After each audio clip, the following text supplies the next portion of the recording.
അവരെ കാണുന്നില്ലല്ലോ. 10:30 മണിക്ക് വരാന്ന് പറഞ്ഞ 2 ദിവസം ഞാൻ കുളിക്കുകയോ ഷേവ് ചെയ്യുകയോ ഒക്കെ ചെയ്തു. അതിനെന്താ, ചേട്ടൻ ഇവിടെ കുളിക്കാലോ.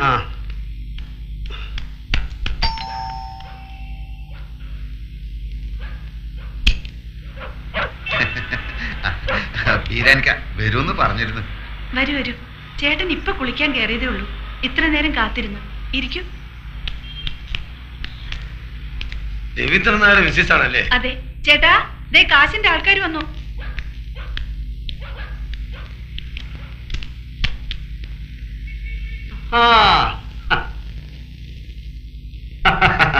ബീരാനിക്കല്ലേ? ഇതാണ് ആള്.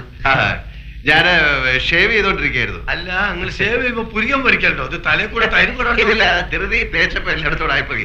ഞാൻ ഓഫീസിൽ പോകാൻ ലേറ്റ് ആയി. നിങ്ങൾ വരുന്നുള്ളത് കൊണ്ട് ഞാൻ ഇപ്പൊ എളുപ്പം ധൃതി തേച്ചപ്പോ ലേറ്റ്. ഇല്ല, നമ്മൾ എത്ര രാഹുകാലത്തിന് 2.5 മിനിറ്റേ ബാക്കിയുള്ളൂ. ഞാൻ ബീരാനിക്കെ പോലെ ഒരു വലിയ മനുഷ്യന്റെ ആദ്യമായിട്ട് ക്യാഷ് വാങ്ങിക്കാമല്ലോ. അപ്പം നമുക്ക് ലേറ്റ് ആക്കട്ടെ, രാഹുകാലം തെറ്റിക്കാതെ.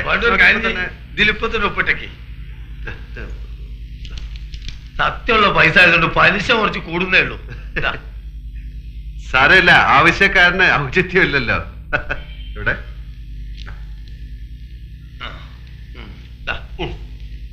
ഇതിലൊരു 40 ഉറുപ്പിയുടെ കുറവുണ്ടാവും.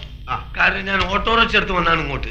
അതിന് കൊടുത്ത് നിങ്ങൾ ആവശ്യത്തിന്. സാരമില്ല, ഞങ്ങൾ ആദ്യമായിട്ടാണ് അന്യനായ ഒരാളുടെ കയ്യിൽ നിന്ന് പൈസ കടം വാങ്ങിക്കുന്നല്ലേ. ഞാനും ആദ്യമായിട്ടാണ് ഇത്ര വലിയൊരു എമൗണ്ട് കടം കൊടുക്കണേ. ഇങ്ങനെ ഒരു നിവർത്തിയോട് വന്നതുകൊണ്ടാ. പിന്നെ ഞാനൊന്ന് കുളിച്ച് റെഡി ആയിട്ട് വരാം. Okay okay okay. അപ്പൊ ഇന്ന് 11, അടുത്ത 21-ന്. അതെല്ലാം നമ്മൾ പറഞ്ഞ മാതിരി 100 പറഞ്ഞില്ലേ? 100 പറഞ്ഞു, എന്നാലും പോലല്ലോ. നമ്മൾ തമ്മിലൊന്നും ഉറപ്പിക്കണ്ടേ? ഞാൻ വാക്ക് മാറില്ല ബീരാനിക്ക. നിങ്ങൾ ധൈര്യമായിട്ട് വെക്കണം. പിന്നെ നമ്മൾ പോയിട്ട് നമ്മളെ പറഞ്ഞ പോലെ.